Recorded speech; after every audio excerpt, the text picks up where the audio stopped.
Welcome, Terence. It's a pleasure to be here. It's a pleasure to have you here.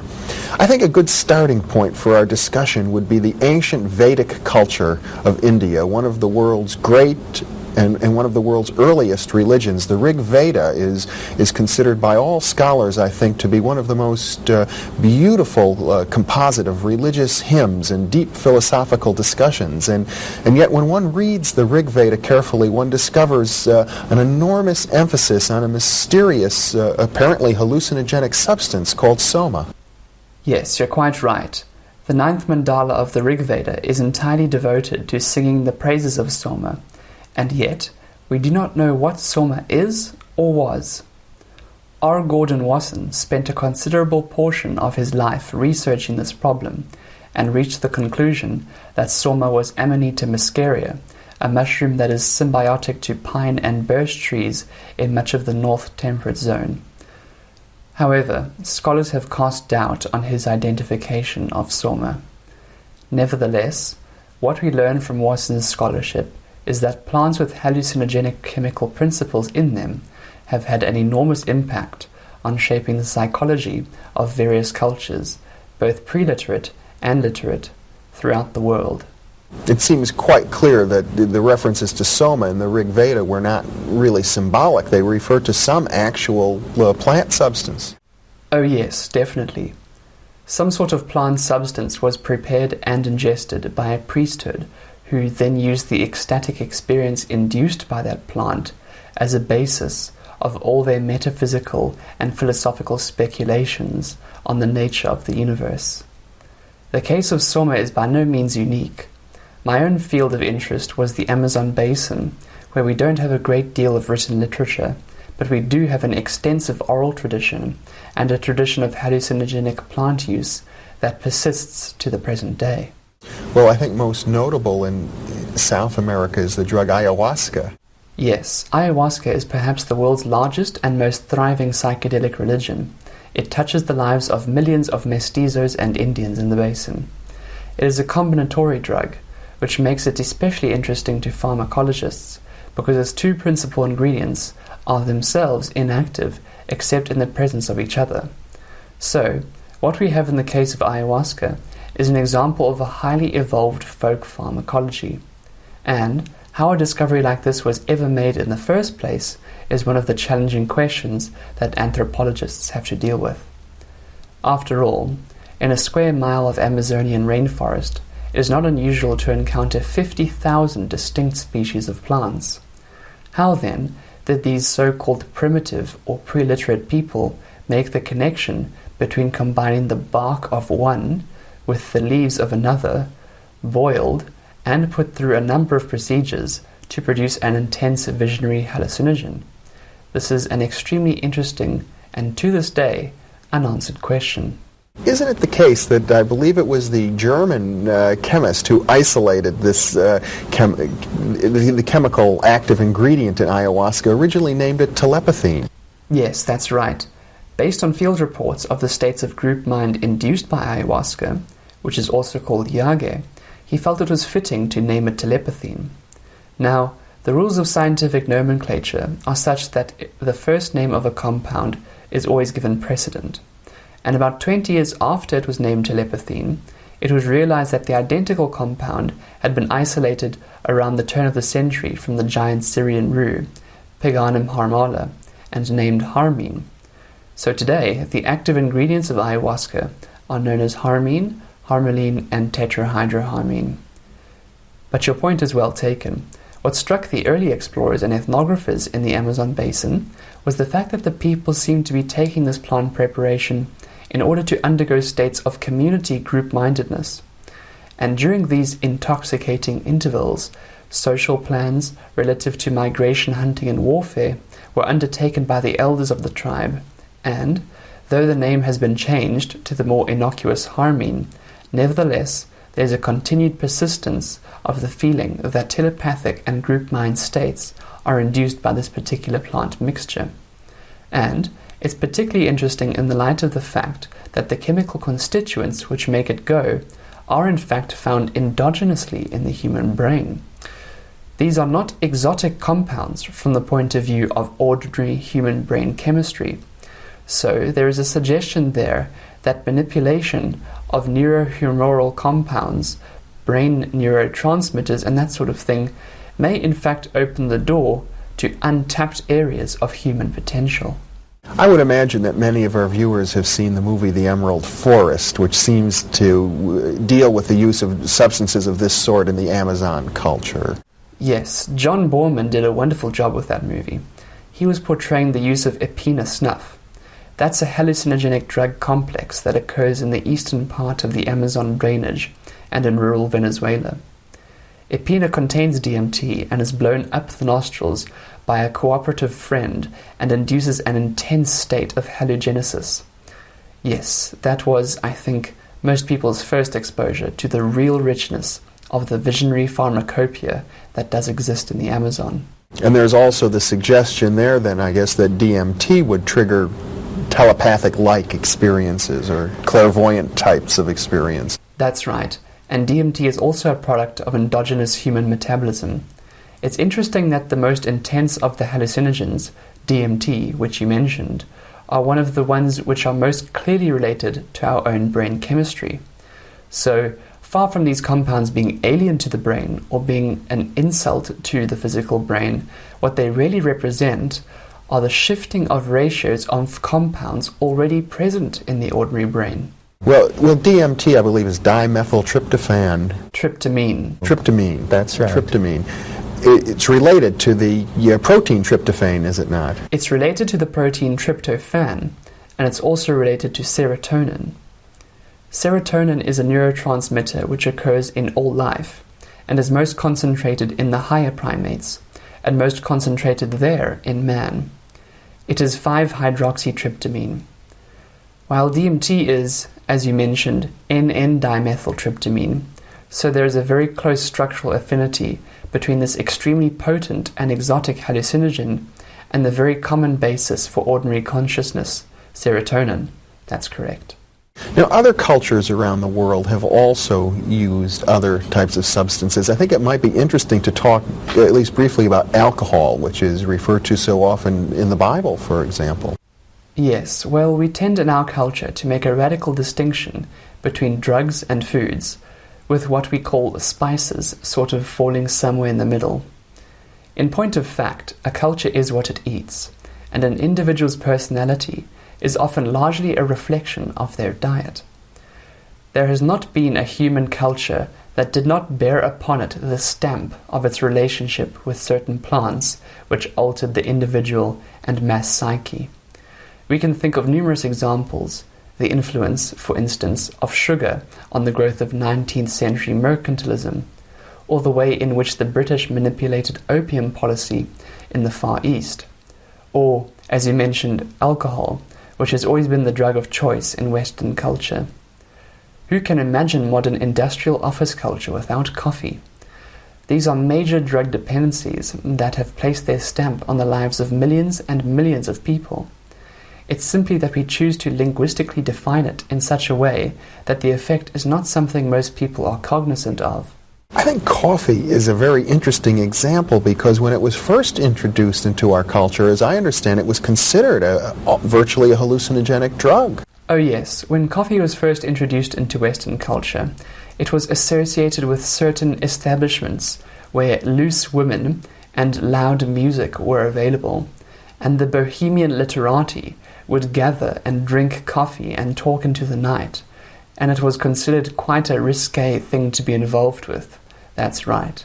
And wasn't tobacco also viewed that way initially? Yes, tobacco was a very similar case. The anthropologist Eduardo Luna has pointed out that tobacco, which had a history of millennia of use in the New World, was, within 100 years of being introduced into Europe through Portugal, was being buried in the graves of subarctic Lapland shamans.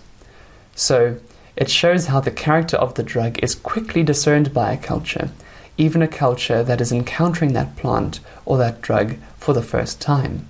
It wouldn't be fair really to talk about drugs without mentioning socially what has happened in Western culture, particularly during the 60s and early 70s, when there was quite a wave of psychedelic drug use. Yes, that's right. Following upon the discovery of LSD by Albert Hofmann in the late 30s, and then the writing on the subject of the psychedelic experience that was done by Aldous Huxley, Metzner, and others, it became a fad of the self-exploring youth culture of the 60s to be involved with these things. This was during a time of great social upheaval for other reasons, and the end product of that historical episode was the complete suppression of the study of psychedelic drugs, and, in my opinion, to the great detriment to the development of psychology. I feel that, potentially, psychedelic drugs could be for psychology what the telescope became for the science of astronomy. The problem with psychedelics is that they dissolve cultural programming, and hence inherently have a political charge about them. You see, culture is the product of the unperturbed human mind. The human mind, unperturbed, through the medium of language, erects institutions and social structures into which it then secretes itself, and sort of lives in a private Idaho. A psychedelic drug will dissolve these linguistic and cultural assumptions. It is a perturbation of the mind, and the perturbed mind is a mind in the act of rediscovering the nature that lies outside of culture. So this tension between cultural values and what we might call, for want of a better word, reality, creates a tension between institutions and the users of these substances. It's as if our culture, if I understand you right, acts as a filter between our minds and direct experience of reality, and the drugs somehow blow away that crust of culture and allow more of a direct, agnostic experience. That's right. And the business of culture, any culture, is to perpetuate its cultural models. And if the hallucinogenic plants have not been integrated into the cultural model, then they are definitely seen as dangerous forces for an unpredictable sort of social change. Now, if the hallucinogenic plants have been integrated into the cultural model, this is not then a problem, and this is the case with shamanism. Shamanism is the culturally sanctified institution of inner exploration via psychoactive plants.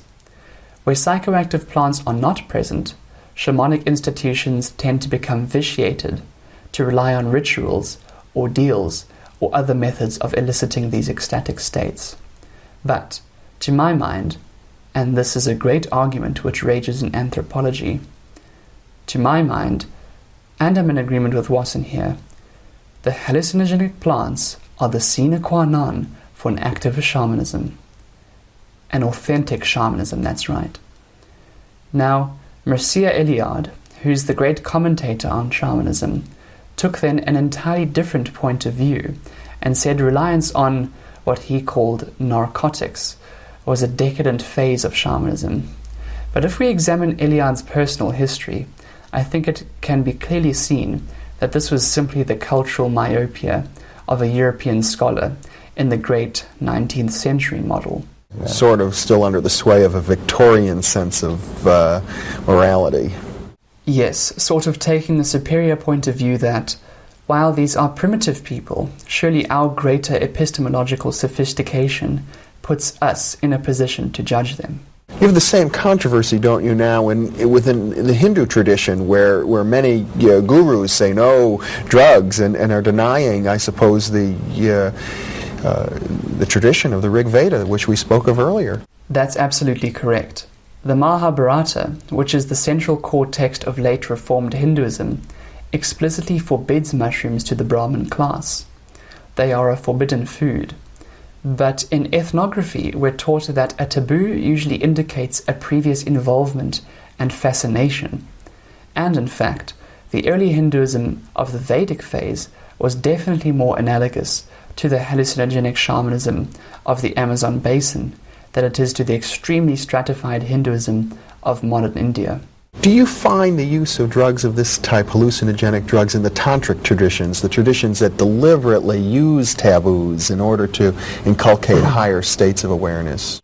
Yes, well, When you go to India, you discover that the one thing that is not stressed in Hinduism as it is exported to the West is the immense reliance on cannabis. Hashish, ganja, is the staple of these sadhus. This is a fact of their daily life, and they are relying on this for a constantly reinforced contact with the transcendental dimension. You know, I think it's interesting how you referred earlier to the shamanistic religions as being the ones that really have sanctified the use of these drugs for religious purposes, and yet we find in our Western tradition, Christianity has come and in effect labeled these sorts of things as diabolic. For example, drugs, I believe, were used amongst various witchcraft groups that were persecuted by the church. That's right. However, the church was concerned that the magic of the witches be seen as real, number one, and number two, entirely caused by the agency of the devil himself. And so the church downplayed the operational role that plants had in inducing these states, because, after all, if the devil cannot lead you astray without the use of plants, why, what kind of a devil is it? So in our own historical tradition, there is a curious blindness to the efficacy of hallucinogenic plants. I have heard, for example, that the old story of witches using toad skins in their brews, that there's a drug called bufotenine, which is a hallucinogenic that comes from the skin of toads. Well, there was great excitement about bufotenine in the mid-60s. It was later shown to be non-psychoactive. However, since then, toads have been found which do secrete DMT-like compounds, and it's fairly clear that the cauldron chemistry of the witches, which relied on datura, hellebore, monkshood, henbane, these sorts of plants, was a wonderful visionary chemistry, although these compounds, the tryptamine alkaloids that occur in those plants, tend to be more deliriants and confusants than what I call the classical psychedelic compounds, which are more the tryptamines and the beta-carbolines.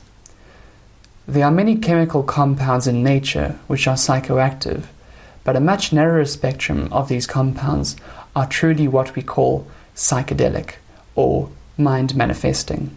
Now, other than the obvious spiritual and religious implications, which we see again and again in different cultures, even I suppose we should mention the Native American Church and their use of peyote. What are the other kinds of cultural developments that we can trace to the use of these drugs?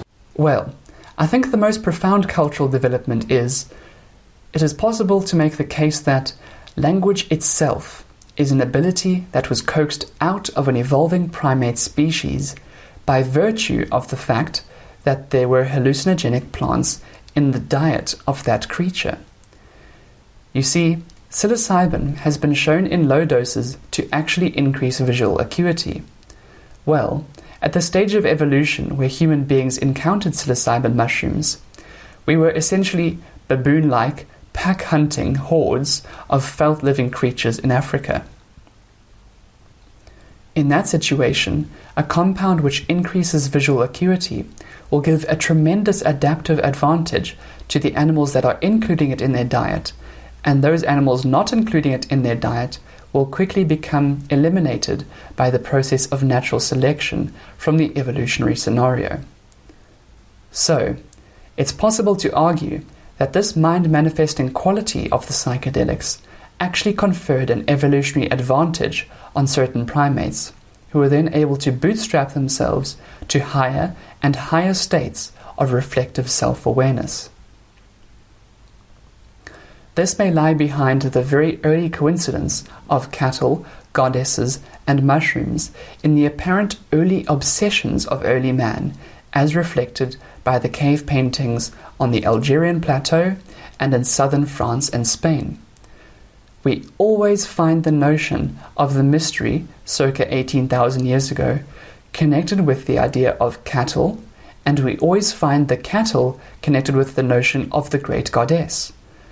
Now, it may be that the hidden and third member of this trinity was a hallucinogenic mushroom of some sort. We've got only about 2 minutes left, but I wonder what the connection, I don't quite see it, between the mushroom, the cattle, and the goddess. The mushrooms grow in the manure of cattle, When the hunting packs of early primates followed along behind the cattle, they inevitably encountered the mushroom, ate it, had their visual skills thereby increased, bred more readily therefore, and survived more easily than their non-mushroom eating cousins. And so, the eating of mushrooms and the development of higher aspects of consciousness, including self-reflection, were thereby enforced, leading to the conclusion that it was actually a symbiotic relationship between early primates and these hallucinogenic plants that laid the basis for the appearance of what we call human beings. Well, Terence McKenna, this is a very interesting discussion. You seem to be suggesting that our evolution, I suppose, from the animal kingdom into the human kingdom itself was catalyzed or triggered by our encounter with these hallucinogenics. Yes, we are an ape with a symbiotic relationship to a mushroom, and this has given us self-reflection, language, religion, and all the spectrum of effects that flow from these things. Terence McKenna, thank you very much for being with me. It was a pleasure. For me too. And thank you very much for being with us.